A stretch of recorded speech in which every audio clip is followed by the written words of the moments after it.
Good afternoon, everybody. So this is our sixth session of the Edge Education team.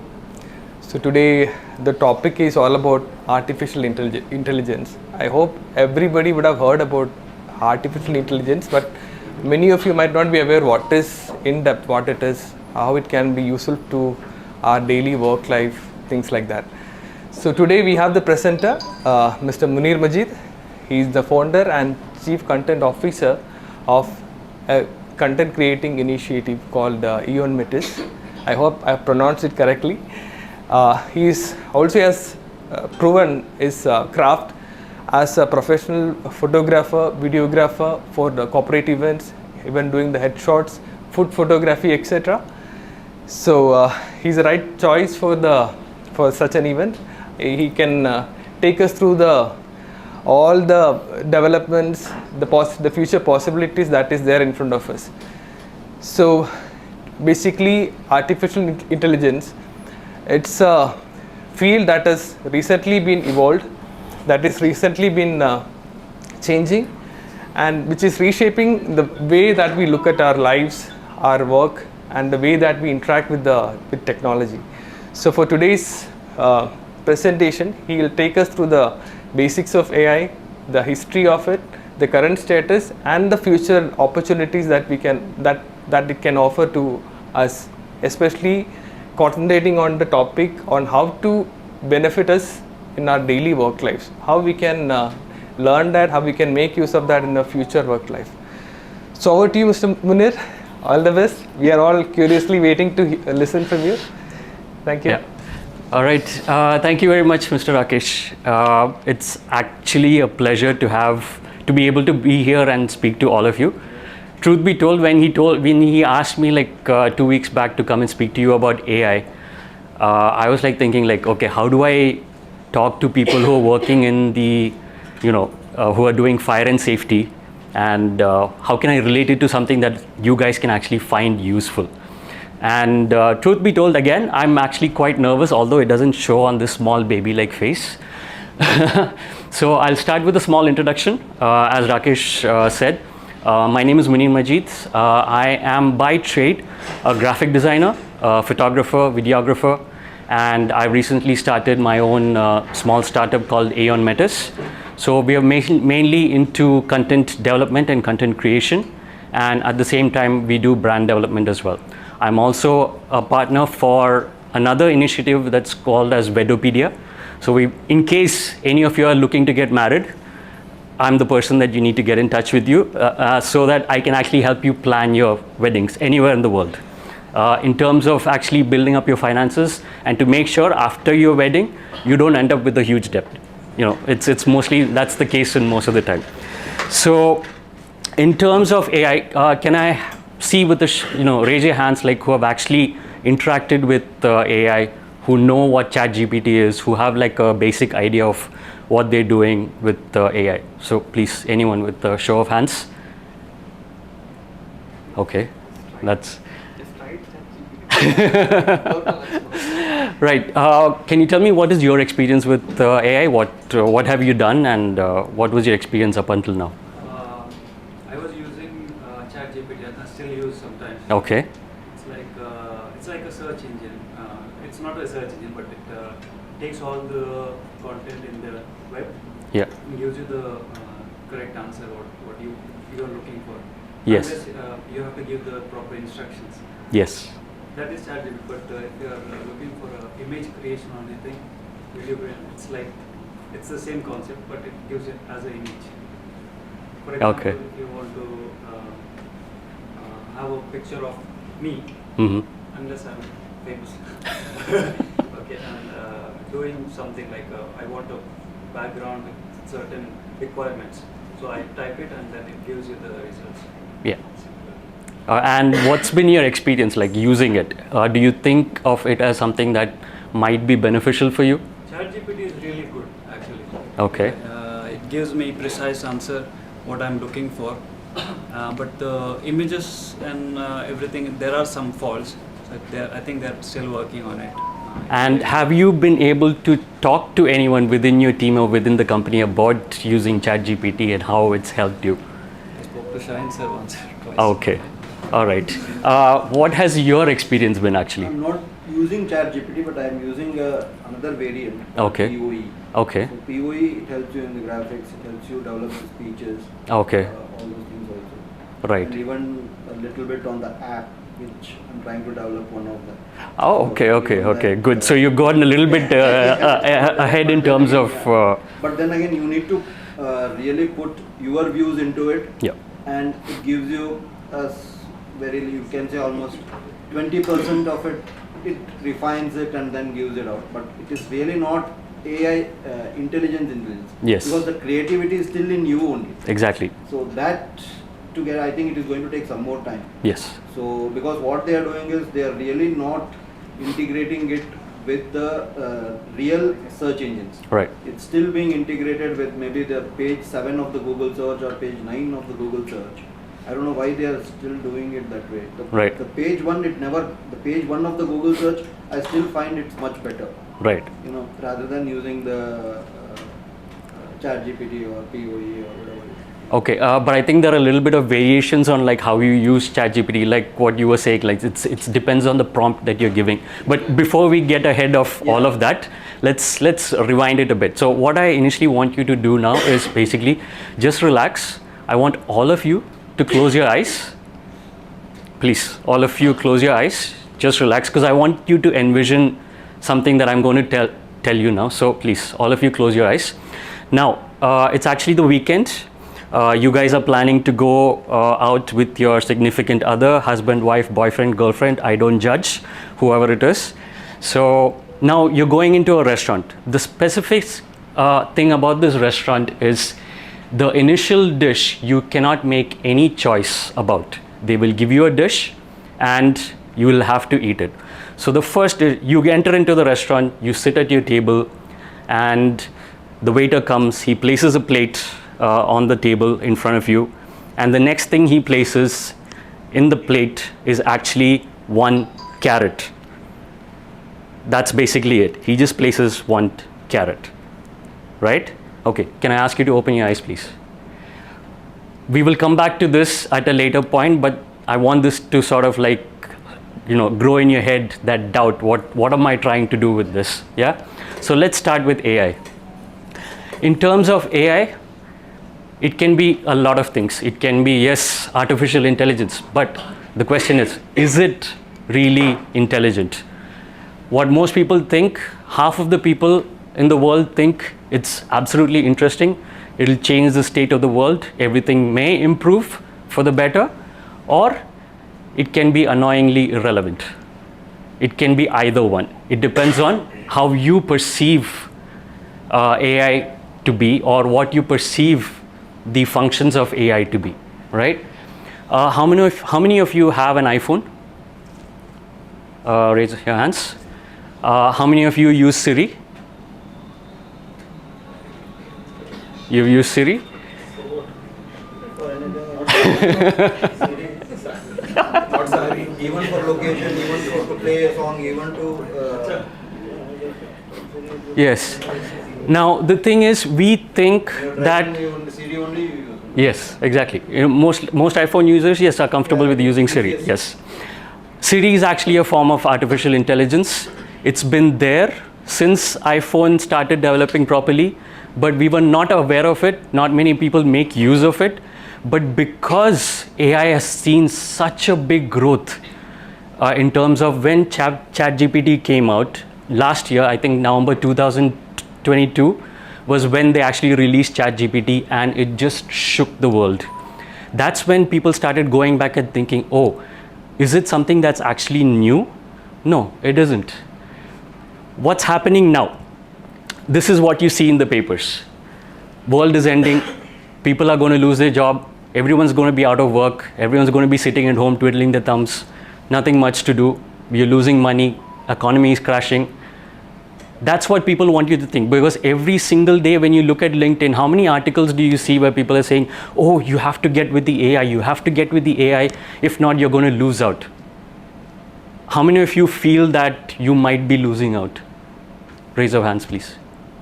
Based on what you have read and what I've told you now, how many of you do you think that if you don't learn something like this, that you will lose out? You think so? Why? The future is going to be in the professional career things. Okay, so it is all about the person who knows how to make use of the artificial intelligence in a better way, compared to a person who doesn't know anything. It's Right. like, a person who know how to use a laptop or a computer, and a person who doesn't know. So Yeah. the future is going to be that, I think. Right. So we have to be updated ourselves about how to make use of this. Okay, that's a good reason. Anyone from that side? The ladies, come on. Yes, please. Yeah.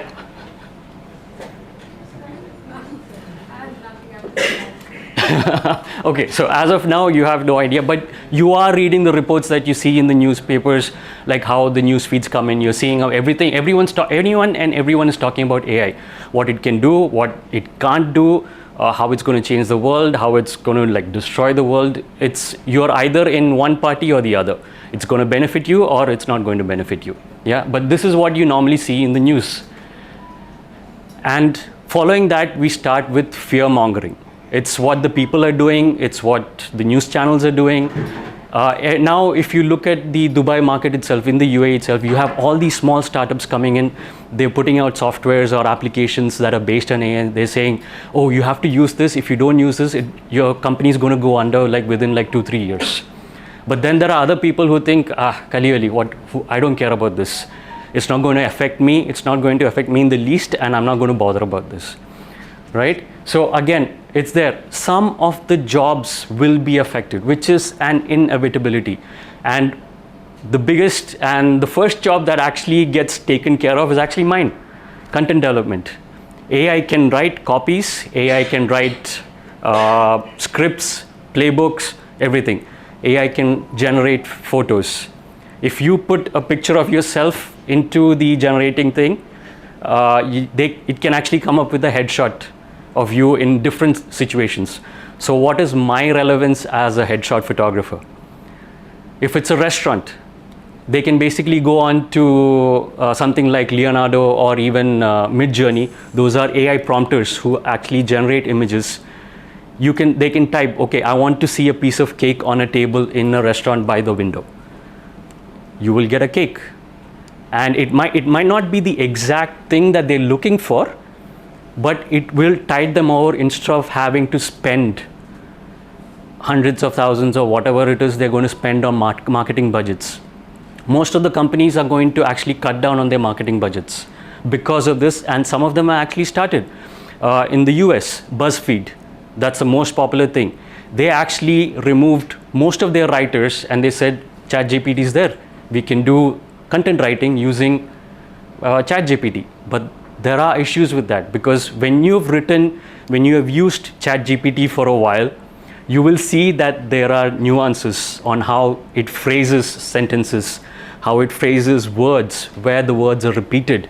It shows that. And if you don't pay attention, if you keep on writing articles using ChatGPT, you're going to see people who are going to read your emails or articles, they're going to look at it and say, hey, this guy is just copy pasting everything from ChatGPT. So which means in this day and age, what is most important, more than anything else, is your personal brand. And using ChatGPT without controlling it, without knowing how to use it, it's going to affect your personal brand. Because 10 years down the line, maybe you want to start your own companies, but you have to start building up your personal brand from now. Because like I said, AI is changing this landscape of the world. And if you don't have a strong personal brand to fall back on, you are just another fish. Yes. Creative thinking is dying out. Exactly. So you need to train yourself. You need to train the next generation on how to use it, how to make most use of it, because there are actually people making money out of it. As of now, there are teenagers who are sitting at home who are basically putting in prompts, who are getting good at it, who are trying, making mistakes, and by the time they graduate of college, they are experts in ChatGPT, and they're going to think, okay, I can make money out of just sitting at my desk in the house, where everyone else is going to be doing a 9 to 5. So my question to all of you is, what's stopping each one of you from doing that? The tools are available now. It is just starting. And now is the time when you actually have to delve into it, put effort into learning what it's about, and then make that change because it helps your personal brand. Because like I said, yeah, maybe situations change. Maybe you're leaving the UAE, maybe you're going back to India or wherever it is, and then you want to start your own company. So what are you going to do at that time? You have to fall back on your personal brand, because you need to leverage your personal brand and see, okay, this is what I can do with the knowledge that I've gained from AI and doing all this, and it's going to help me. So basically this fear mongering is non-existent. Fear mongering is there, it's going to be there irrespective of it. Imagine when they actually came out with a GoPro, right? Now anyone can fit a GoPro on their chest or on their head on a helmet and go cycling or whatever, and it's done. Yeah, initially when, like suppose even for a drone, right? When they used to do newscasting, like when they have aerial shots in the news, right? They show it. So you normally have a helicopter pilot and you have a camera operator in that helicopter, right? So what happens with the drone? One guy's job is gone. But if he chooses, both the cameraman and the helicopter pilot can become drone operators, can improve their skills, and they can each be cinematographers or videographers if they were to use the capabilities of their drone and to educate themselves on how to use it. So it's not the job that's disappearing, it's a role. So you will have, okay, suppose you have the manager, the assistant to the assistant, the assistant to the assistant to the assistant, and if you go like 6 levels down, what AI is going to do is get rid of that 6 levels. It becomes non-existent. Yes, it is going to happen, without a doubt. So those roles are going to vanish, but the job that you have to do in the beginning, like whether you're a sales manager, whether you're a procurement manager, it's still there. The only thing that you have to do is get over the fear mongering of people, of telling you like this is going to screw up jobs or this is going to affect your life. Yes, it will affect your life, but again, it's your perception. It can be negative if you close yourself to it. It can be positive if you learn what it has to offer and use it to your advantage. Because yes, 5 years down the line, someone can take your job because that person might be using AI to further improve themselves, to improve their skill level.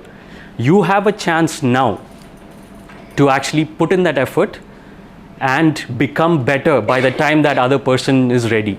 So it's up to you guys to make sure that you learn or keep an open mind and see where it can benefit you. And my role now is to basically just show you a few examples on where it can actually benefit you. Yeah. This is one more thing that is happening. People are saying, you've seen, all of you have seen the Terminator. Basically, yes, you have seen what happens when AI becomes bad. It takes over the world. It's a doomsday scenario. This is what people are saying. Yes, it can also be a scenario, without a doubt. I'm not sure. Maybe 10 years down the line, maybe this is how the landscape is going to look like. You know, I can't predict it. It might be the case. So you never know what's going to happen. But the thing is, if we keep thinking about what's the bad thing that's going to happen, we'll never focus on the good that we can achieve with AI. Yeah.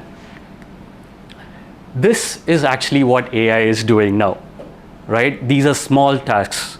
That's something that you can control things with, something that you can help people with, people with disabilities, people with, where, you know, something like this where you don't actually need a person to be there in front. You can put AI to work over there, especially in terms of robots like these. Like I believe even a coffee machine, right? A normal coffee machine from Nescafe that you guys might be having in, the only thing that you're doing is putting in the powder and pressing the button, you'll have a cappuccino. Rewind back 10 years, what was the scenario when you didn't have a coffee machine? There's a person to make you coffee and bring it to your table and everything. So now basically it's made your life easier. Yes, you can think the coffee machine has taken away a few jobs, but it's also upgraded a job because that person who's making the coffee can focus on a lot of other things than this. This has become something that's there. It is relevant, but it's not that much relevant. It'll work on the side on its own. Whoever wants coffee can go and get it. That's basically what it's supposed to be doing. And what we think now is basically, yes, it's something that's new, it's something that's very recent. No, it's not something that's new and recent. People have been thinking about AI since ancient times, in times of Greece. If you look at some of the old, if you do a Google search for ancient drawings on the cave walls and everything, you will see drawings like these. Yeah, so what made them think that something like this would be beneficial? Again, they are designing this to actually help automate that process. Something that becomes monotonous, they can get a machine to do it, or something that's similar to a machine to do it. Or if it's something that takes the effort of 10 people, with this machine, they can actually get it done by maybe 2 people. So the other 8 can be used for something else. So it's been there for long, but the only thing that we realize is it's since last year, because ChatGPT has become such a big deal. That's why people know about it now more and people are questioning about it more. But it's been there since ages. 1950s, that's when actually people started thinking, okay, let's create something that will, sort of make it easier for people to interact, make it easier, make people's lives easier. How do we go about it? Imagine you have a cell phone in your hand that fits in the palm of your hand, right? That was the first computer system that's there. You have laptops now sitting on your tables. Imagine having that thing on the back of your wall here. What do you think the situation is going to be? It's not going to be easy. But look at the changes that it's brought out. It's not that long. 1950 wasn't that far away. Yeah, it's quite recent. But the changes that you've seen in the like 10, 20, 30, 50 years is massive. Initially, AI used to be like this. The early AI was actually programs like that one, logic theorist. This is logic theorist. This is the simple AI. Yes or a no. That's it. You're going to ask it a question, it's going to answer yes or no. But at that time, people look at it and say, oh wow, this is fantastic. It can answer these questions for me. 1950s, it was a big thing. But then, as time goes on, yes, people advance, we make more advancements in technology and everything.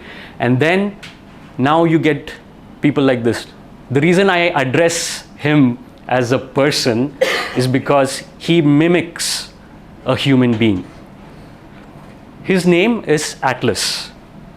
Yeah, if you search on Google for Boston Dynamics Atlas, you will be amazed by the things he does. He can actually think like a human. He can problem solve. If he's faced with an issue, mostly it's like moving things and everything, but the level of intelligence that Atlas carries now is amazing.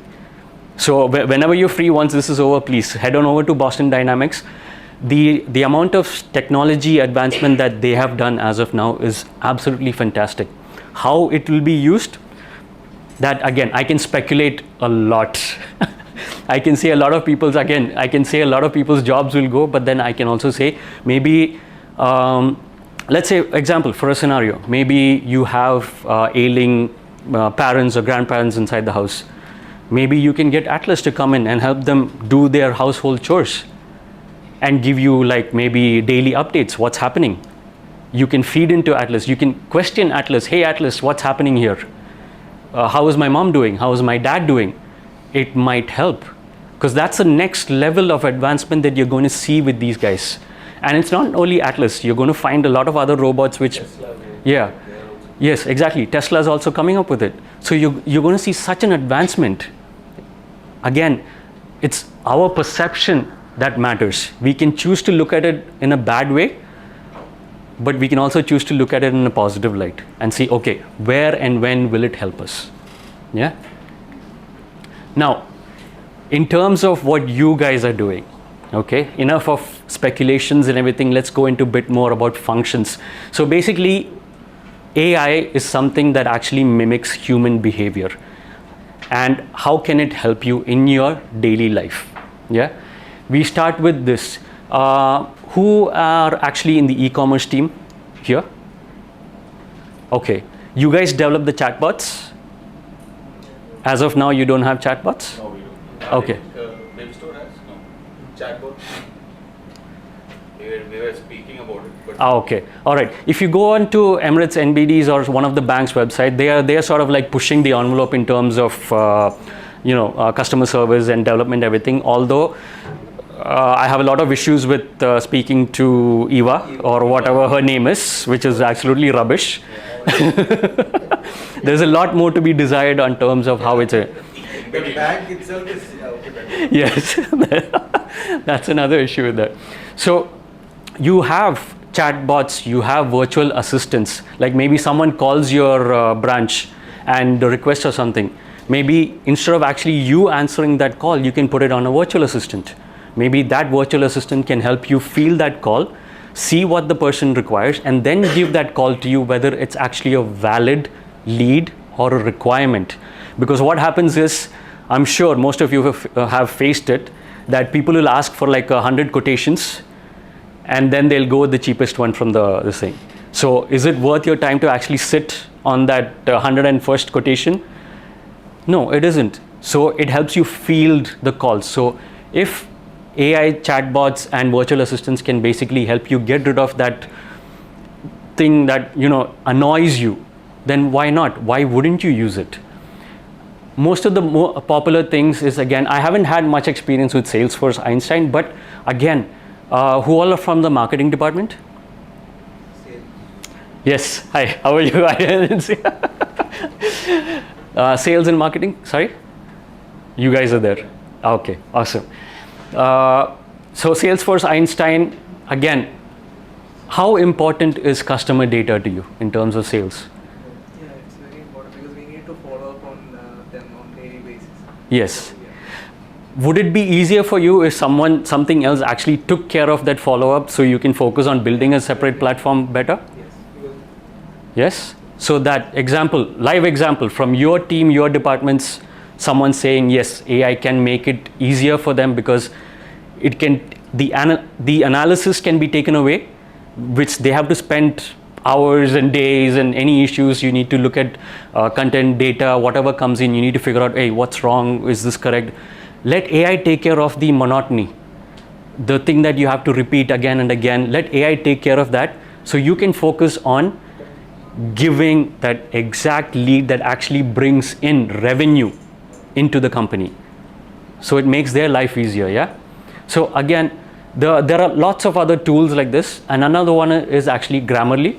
When you write emails, who uses Grammarly? Anyone uses Grammarly? Yes, yes. Okay, now I guess you can tell me. How has it been like for you? It simplifies the text also, and if there is some error or something, or how to make it more formal if you're writing a formal email or something, it completely compressed, Right. Makes it easier. Makes it easier, yeah, especially when you're composing emails and everything to make a. Now, the thing with us now is, us as human beings, we have a very short attention span. Yeah, they say we have around 8 seconds of attention span, especially when you're doom scrolling, when you're going through your social media feeds. Okay, next. That's what happens, right? 8 seconds of attention, and then that's basically it. Any word, any phrase that you use can give a wrong idea to someone who's reading it, especially when it goes into a professional environment like yours.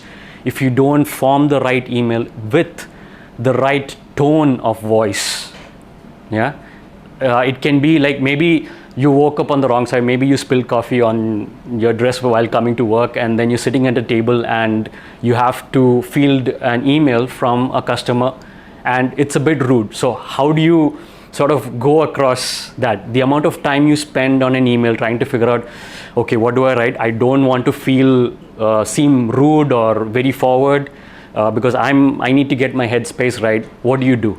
You use stuff like Grammarly. It basically helps you change your tone of voice. You might end up writing a rude email, but then when you select it and say, okay, let me tone it down a bit, make it a bit more friendly, make it a bit more approachable, it can help you with that. Yeah. So these are the general ones. Now, which of these tools can actually benefit you guys as of now? Again, Salesforce, yes, it can help you. But I haven't dealt too much into Salesforce, so I'm not the expert to actually give you more advice on that. But from what I've seen, demos and everything, yes, it can be very essential, especially when in terms of sales and marketing and everything, and you can sort of like improve the lead generation through this to field all the unnecessary leads and blanks and everything else that comes with it. Yeah. The second one, ChatGPT, the most famous and what is trending now in the entire world is ChatGPT. So this, it has been trained. That's why it's known as a generative pre-trained transformer. Yeah, it's already been trained with millions and gigabytes of terabytes and gazillion bits of data up until 2021, I believe. Yeah, 2021 was the last thing. So anything that happens after that is basically a no-no. It won't give you the correct updated date. Instead of ChatGPT, we can use Brad, right? Yes. It has Yes, the latest ones. Yes. Yeah. And again, those are all the other variations that you can use with Bard and with ChatGPT. But again, we'll go into a bit more detail with ChatGPT later. Right? Again, Grammarly, it's another tool. Like she said, it helps you fix your grammar, your tone of voice. Then we come to Tome. Tome is actually made for, it's been created to make presentations. How many of you actually work on presentations for a client, or you work? Right, anyone else? Anyone else works on presentations? How much time do you actually spend on creating a presentation? 2-3 hours or maybe more, right? How many hours do you spend on a presentation? On a good day? Me, right? Yeah. Not much, like maybe 20-30 minutes. Okay. After the research run. After the research done. But Yeah. including the research? That takes days. Right. Yes. What Tome does is basically gives you a framework of, suppose you want to talk about something. Yeah. You want to talk about maybe again AI. This whole presentation, it's made using Tome. The data that you see here, the text that you see here, I've modified it through different channels to give you something that is easily digestible, because I don't want it to seem too familiar or too boring. So I had to split it out and see, okay, this is, but what it does is it helped me come up with this presentation within like 4 hours. And then all I had to do is basically cut the data, make sure it's presented nicely. And here I am presenting it to you as of now. So this is an example of Tome. WordTune, again, it's the same as Grammarly, but it can help you rephrase sentences. Yeah, each of these sentences you can do it, and it comes as an add-on to most of your browsers. So once this is done, please try and install these in your browser as extensions. You can get your IT team to help you with that, because it will help sort of make your language a bit more fluent on how you deal with people, on how it actually makes a difference on how you connect with people as well, because it changes the language. And the best thing about WordTune, Grammarly, it helps improve your language, because you will write maybe the first 10 emails you will write with the help of ChatGPT, Grammarly and WordTune. But then from the 13th or 14th email, you'll start, okay, now I've got a grasp of it, let me add my own bits and pieces into it. You'll start modifying it. You'll start understanding the context of the email, what you need to put out, what you need to say to people. And that's where this will benefit you guys, all of you. Whoever sends emails, you can use ChatGPT, Grammarly and WordTune to compose an email and put it out in the best way possible. Then I actually spoke to Rakesh Bhai regarding this, and he told me that you guys use Excel. Rose is quite new. I'm still testing it out, but I'll show you a demo shortly. It is sort of like an AI plugin for Excel. So whatever you do is, suppose you have like tons, hundreds of rows of data and everything, you want to sort of like segregate it and find out what's happening because it's untidy, and you want to figure out, okay, what's what. Rose helps you sort of, it has an AI assistant. It basically gives you a snapshot of all the data that you add in. And you can figure out, okay, this is sort of like the framework of the data that's there. Now, how do I clean up this framework to benefit me? So that's one. So next, what we'll do is, can we get the laptops? Yeah, sure. Yeah. So we are going to do an hands-on workshop. So maybe we can group the people into a group of 3 or 4. Yeah, four per group, and you guys will all get a laptop. So around 35 people are there. Yeah, nearly 30 people. Yeah. So Around let's group by 4, and we'll get you each a laptop. Okay, I'm going to give you a scenario. Okay, you guys are into fire and safety products. I want each group to actually come up with a new product and create a 30-second commercial promoting that product, right? The only thing that you need to do is to understand that with ChatGPT, you can talk to ChatGPT like how you would talk to another person. So your commands that go into the send message box